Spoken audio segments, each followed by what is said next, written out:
Selama 10 tahun pemerintahan Joko Widodo, hilirisasi tambang menjadi sebuah lompatan besar bagi Indonesia sebagai negara berkembang menuju negara maju.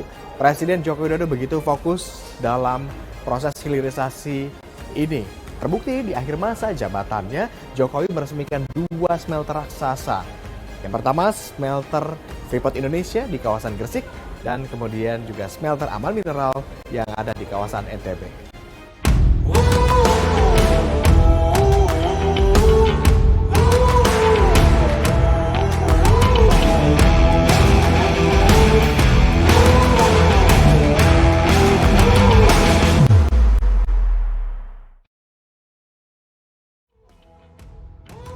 Saya ingat pekerjaan yang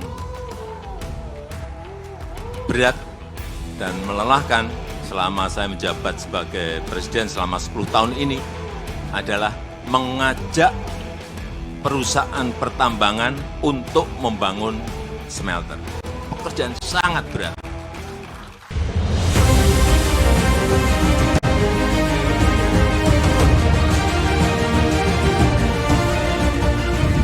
Pernyataan Jokowi ini disampaikan saat meresmikan smelter PT Freeport Indonesia Gresik, Jawa Timur 23 September 2024 lalu.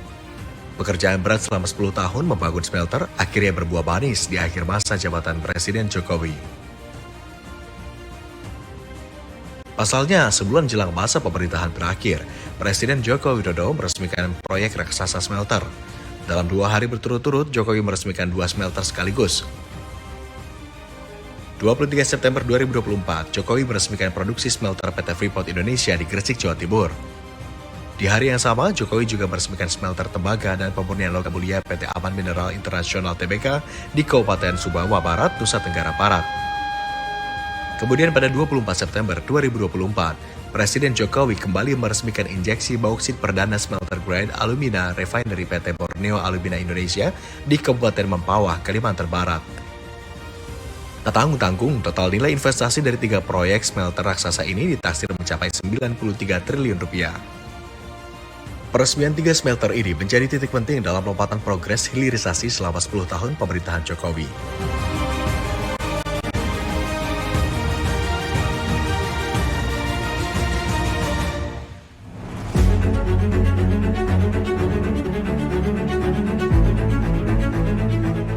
Capaian terbesar pemerintahan Presiden Joko Widodo adalah berhasil menguasai saham mayoritas tambang emas terbesar kedua, PT Freeport Indonesia.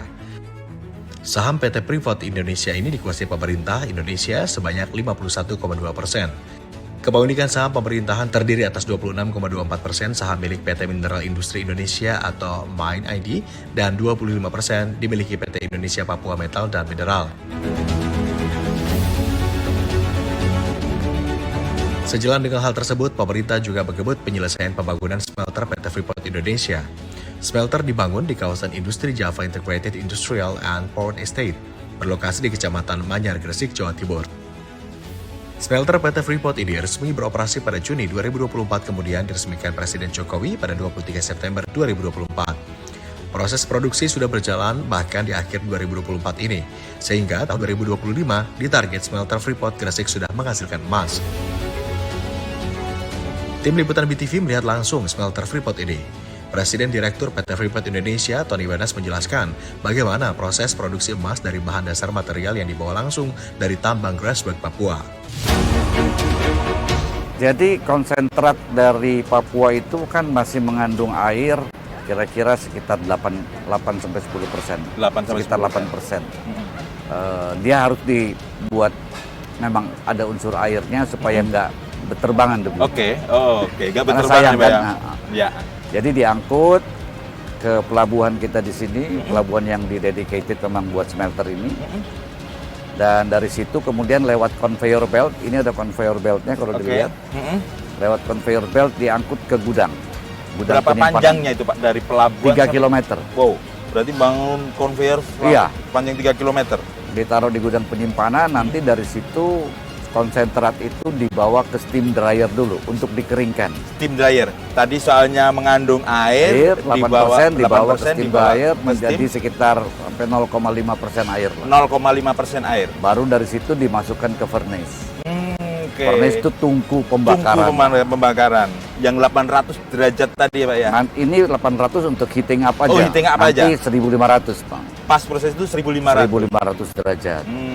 Dari situ kemudian dimasukin ke, itu kan flash furnace, masukin lagi ke converter furnace. Converter furnace bener? Nah, keluar dari situ dia menjadi anoda tembaga. Anoda tembaga. Itu kira-kira 99,3%. Oke. Anoda tembaga itu bentuknya panas, cair, dan itu kemudian dicetak menjadi di anoda casting namanya, untuk menjadi lempengan-lempengan anoda tembaga. Itu kira-kira 1 meter kali 1 meter. Oh, bentuknya 1 meter 1 Iya. meter kotak lah Itu Pak ya? mengandung tembaga tadi 99,3 sampai 5%. Kemudian ada emas dan ada peraknya juga di situ. Itu sekaligus atau otomatis emasnya dan perak ada untuk atau Anoda proses itu mengandung tembaga, emas dan perak. Nah, anoda tembaga ini kemudian direndam dengan proses elektrolisa, namanya electro refinery. Refinery. Nah, di situ direndam kira-kira sekitar 2 minggu, 2 sampai 3 minggu. Tony Wenas juga menjelaskan proses pengolahan konsentrat tembaga dilakukan hanya 1 jalur atau single line. Kapasitasnya mampu mengolah sekitar 1,7 juta ton konsentrat per tahun atau setara 480.000 logam tembaga. Desain single line smelter Gresik ini menjadi yang terbesar di dunia. Jadi kan ada smelter yang ada single line, ada yang double line, ada yang triple line, ada yang berapa jalur. Gitu. Ini cuma 1 jalur. Kita dulu pernah merencanakan untuk bangun 2 jalur. 2 jalur kali 1 juta. Tapi akhirnya diputuskan untuk membangun 1 jalur saja, single line. Dan single line yang terbesar di dunia sebelum ini adalah di Cina, itu 1,6 juta. Ini kan dengan kapasitas 1,7 juta. 1,7 juta. Jadi bukan dari desainnya aja, untuk pengoperasiannya juga tetap dia menjadi yang single line terbesar di dunia. Kelebihannya apa Pak pakai single line segini Pak? Kelebihannya adalah semuanya ya lebih efektif Pak. Lebih efektif, efisien. Potensi ekonomi smelter PT Freeport Indonesia memang tak main-main. Pengolahan konsentrat capai 1,7 juta tembaga per tahun, diperkirakan menghasilkan 50 ton emas, 200 ton perak, dan 600.000 katoda tembaga. Nilai investasi pembangunan smelter ini mencapai 58 triliun rupiah. Kemudian nilai transaksi produksi yang menjadi penerima negara diperkirakan mencapai 80 triliun rupiah. Tak mudah bagi Presiden Jokowi mewujudkan hilirisasi sektor tambang ini. Jokowi bercerita bagaimana bernegosiasi untuk memiliki mayoritas saham PT Freeport Indonesia. Bahkan orang nomor 1 di Indonesia ini mengaku pernah ditakut-takuti akan dilengsarkan jika mengambil alih mayoritas saham Freeport. Pada posisi normal, pada posisi dunia normal, kita tidak mungkin melakukan ini. Pasti akan dicegat oleh negara-negara maju. Pasti. Bahkan waktu akan mengambil Freeport saja, banyak yang membisiki kepada saya, Pak, hati-hati, Papua bisa lepas. Pak, hati-hati, Bapak bisa digulingkan. Pak, hati-hati. Jadi hilirisasi ini bukan barang yang gampang. Karena Freeport sendiri sudah 55 tahun beroperasi, nggak pernah mau membangun yang namanya smelter. Karena yang di sana itu bukan hanya tembaga. Ada barang yang lain yang harganya lebih tinggi, yaitu emas. Nah, nanti kita punya smelter sendiri di Gresik, tahu kita berapa ton emas setiap tahun yang hilang dari tanah air Indonesia selama 50-an tahun. Selain PT Freeport Indonesia, sejumlah divestasi saham lain juga tuntas di era Jokowi. Per Juli 2024, Indonesia melalui BUMN Holding Tambang resmi menambah kepemilikan saham di Vale dari sebelumnya 20% menjadi 34% alias pemegang saham terbesar. Karena Vale Canada Limited yang sebelumnya pegang 44,4% kini tinggal sekitar 33,9% dan Sumitomo Metal Mining Co. Ltd juga berkurang dari 15,0% menjadi 11,5%. Di era pemerintahan Jokowi, hilirisasi terus didorong demi mewujudkan Indonesia Maju 2045. Karena kebijakan hilirisasi industri ini terbukti meningkatkan pertumbuhan ekonomi. Oleh karena itu, kebijakan hilirisasi pemerintah Jokowi selaras dengan pembangunan smelter yang cukup besar. Hilirisasi adalah harga mati, mengoptimalkan kejayaan bumi pertiwi. Kebijakan hilirisasi menjadi mutlak untuk mengolah sumber daya alam Nusantara demi bangsa dan negara.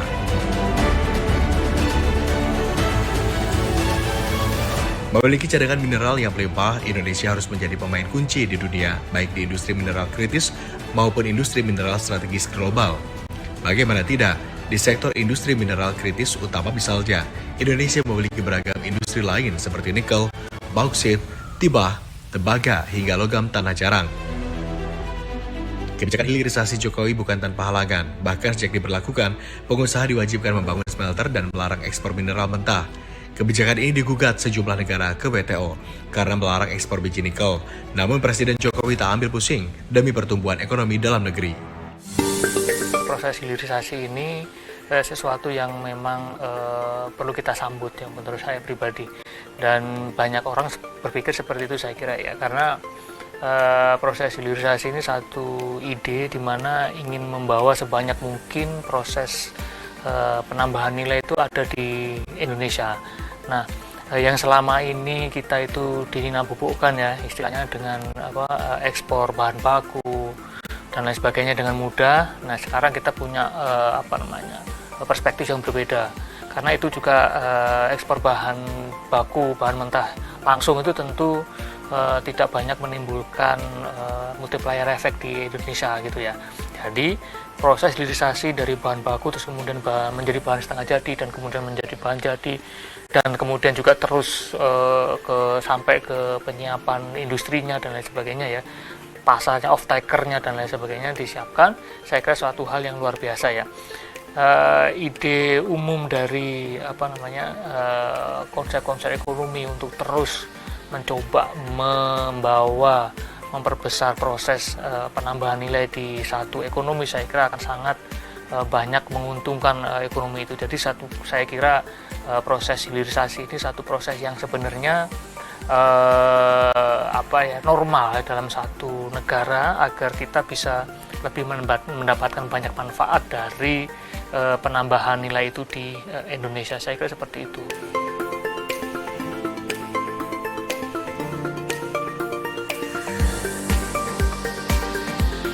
Tambang adalah sesuatu yang mengubah bentang alam.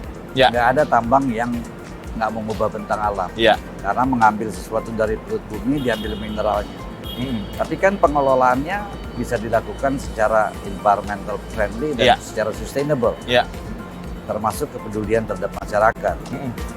Dan yang kami lakukan di Freeport Indonesia, khususnya di hulu, adalah bahwa semua yang kami rencanakan juga memperhatikan dan melibatkan kepentingan masyarakat dan kepentingan lingkungan.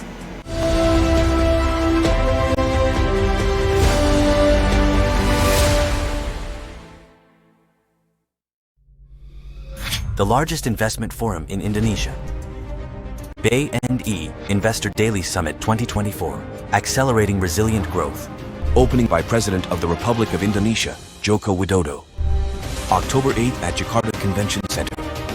Day 1, Plenary Session. Special remarks by Sri Mulyani, Minister of Finance of Republic Indonesia, Professor Dadam Hindayana, Head of National Nutrition Agency. First Plenary Session, Indonesia and the New Global Economic Order, with speakers Justin E. Fu Lin, Mary L.K. Pang Astu. Second Plenary Session, The Future of Indonesia's Human Capital Opportunities and Obstacles, with speakers Johnny Make Rosa, Dr. Nelly, Aloysius Budi Santoso. Get your ticket now and check our website or contact us.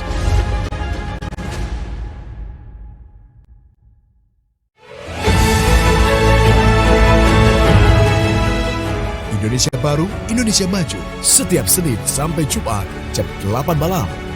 Hanya di BTV, televisi paling menghibur.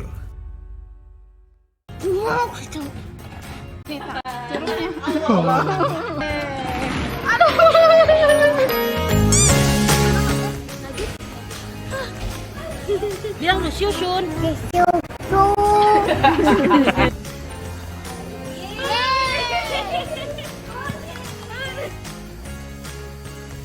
dunia Rans. Hanya di BTV, televisi paling hibur. Nah, ini Kang, kantor barunya Kang Sule. Gimana Kang Sule? Hebat aslinya. Iya, duduk dulu Kang. Ya, saya panggilin atasan saya. Oke, siap. Oke, sebentar.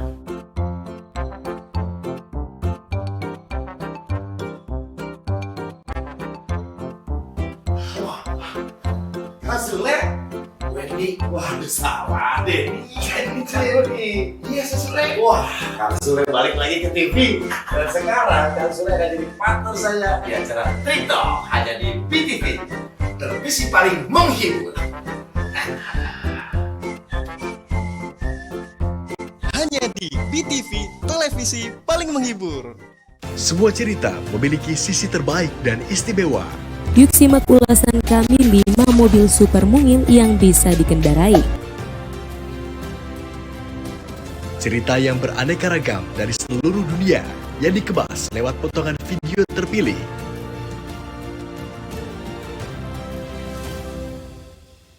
Saksikan Top Stories hanya di BTV, televisi paling menghibur.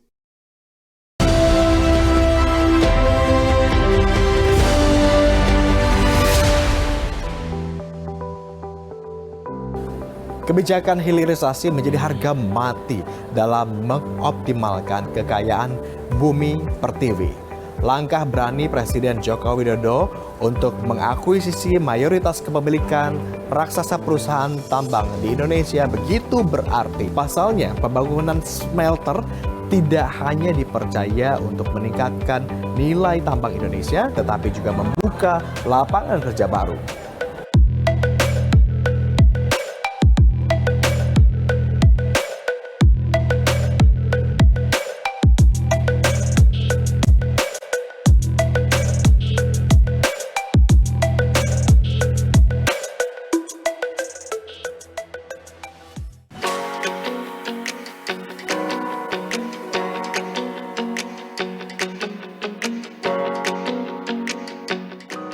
Inilah Miftahul Mukhlasin, warga desa Menantu Bunga, Gresik, Jawa Timur. Pria berusia 33 tahun ini merupakan salah satu pekerja smelter PT Freeport Indonesia. Sebagai warga Gresik, ia merasakan betul bagaimana manfaat dari pembangunan smelter Freeport di daerahnya.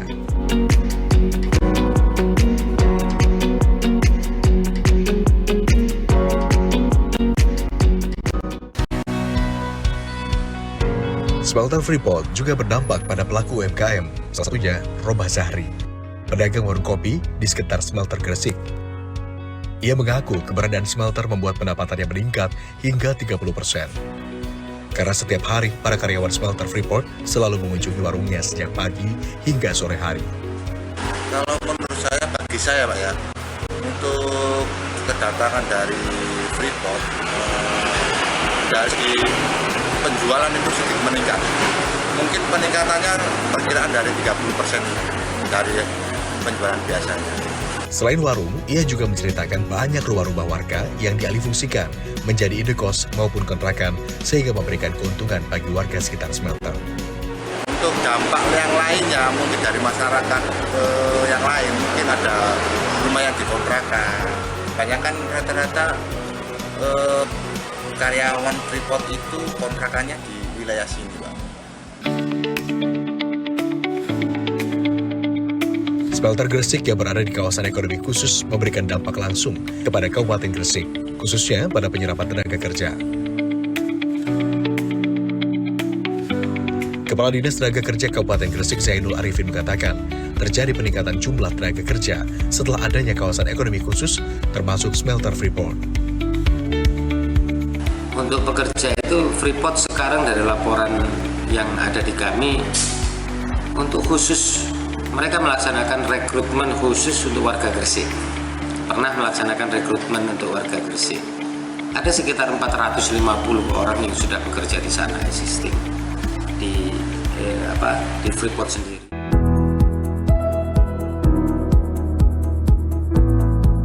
Selain di Gresik, smelter yang berlokasi di Sumbawa, Nusa Tenggara Barat juga berdampak pada peningkatan tenaga kerja.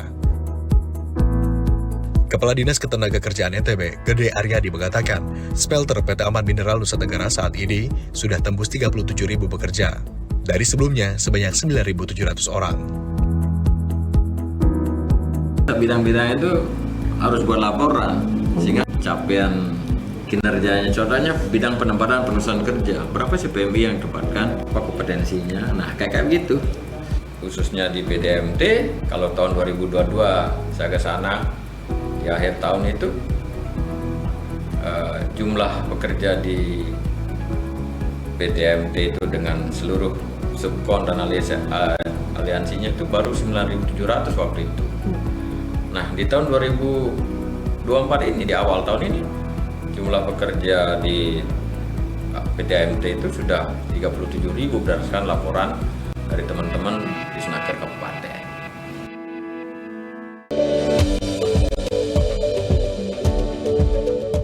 Keberadaan tambang tentu tak lepas dari lingkungan sosial sekitarnya. PT Freeport Indonesia misalnya, selama ini tumbuh berkembang bersama masyarakat sekitar dan peduli dengan lingkungan. Saya selalu mengatakan bahwa tidak ada perusahaan yang bisa berhasil di tengah masyarakat dan lingkungan yang gagal. Jadi kami harus tumbuh bersama, berkembang dengan masyarakat, dengan peduli terhadap lingkungan. Tambang adalah sesuatu yang mengubah bentang alam. Nggak ada tambang yang nggak mengubah bentang alam. Karena mengambil sesuatu dari perut bumi, diambil mineralnya. Tapi kan pengelolaannya bisa dilakukan secara environmental friendly dan secara sustainable. Termasuk kepedulian terhadap masyarakat. Dan yang kami lakukan di Freeport Indonesia, khususnya di Hulu, adalah bahwa semua yang kami rencanakan juga memperhatikan dan melibatkan kepentingan masyarakat dan kepentingan lingkungan. Pengembangan smelter menjadi salah satu fokus pemerintahan Jokowi sejak 10 tahun terakhir. Terbukti dari tahun ke tahun, sejak 2015, pembangunan smelter meningkat tajam. Khususnya di tahun 2024, target realisasi pembangunan smelter mencapai 16 unit. Ya, target pembangunan smelter di tahun ini adalah 7 unit smelter nikel, 7 smelter bauksit, dan 1 smelter besi, serta 1 smelter tembaga.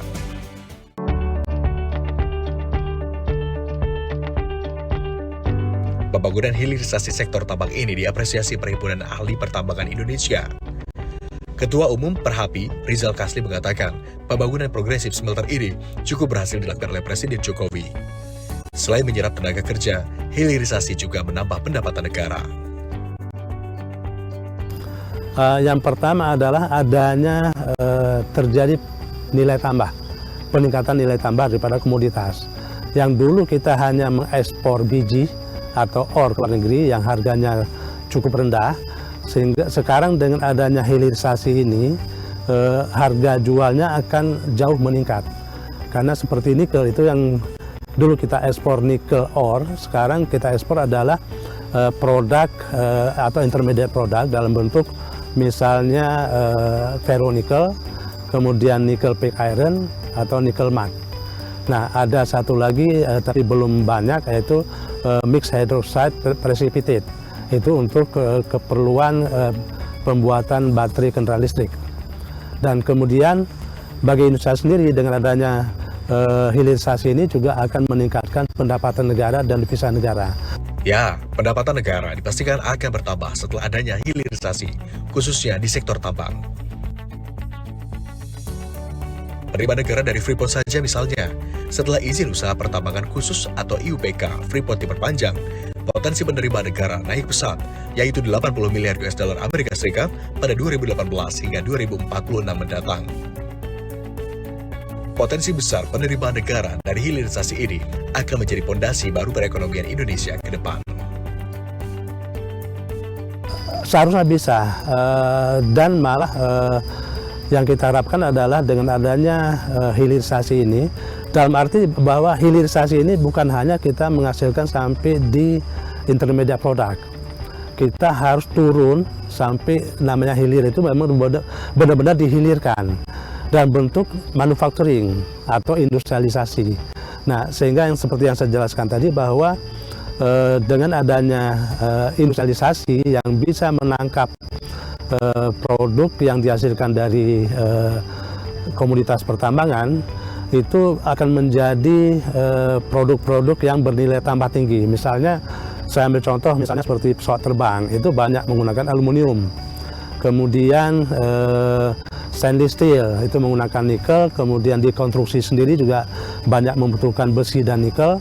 Nah, ini harus dihilirkan dalam arti diindustrialisasikan. Sementara itu, pengamat ekonomi dari Universitas Indonesia Autor Subroto mengatakan, kebijakan hilirisasi ini tidak berhenti pada sektor pertambangan saja. Sektor lain seperti perkebunan, pertanian, hingga perikanan perlu didorong untuk dilakukan hilirisasi, sehingga hilirisasi ini akan menjadi pendapatan terbesar Indonesia. Saya kira iya ya ke depan, dan kita perlu membuat konsep hilirisasi ini, mengoperasionalisasi hilirisasi ini tidak hanya di sektor pertambangan, di sektor yang lainnya, perkebunan,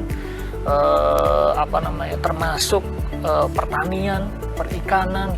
Kita banyak loh menurut saya yang perlu dihilirisasi dari hulu sampai hilir, itu aktivitasnya ada di kita semua. Ini luar biasa ya, tidak hanya di pertambangan. Pertambangan betul, ya, pertambangan betul, tapi perlu di semua aspek dan perlu di semua komoditas. Misalkan kayak perikanan, kita jangan ekspor ikan aja gitu ya. Ya itu oke, cuma harus dikurangi porsinya. Nah, ikan saja. Mungkin kita perlu membuat satu produk turunan dari ikan yang lain. Yang kita ekspor tidak hanya ikan gitu ya. Macam-macam tentu saja kan. Ikannya juga macam-macam pula. Begitu juga pertanian. Ya, kita nggak akan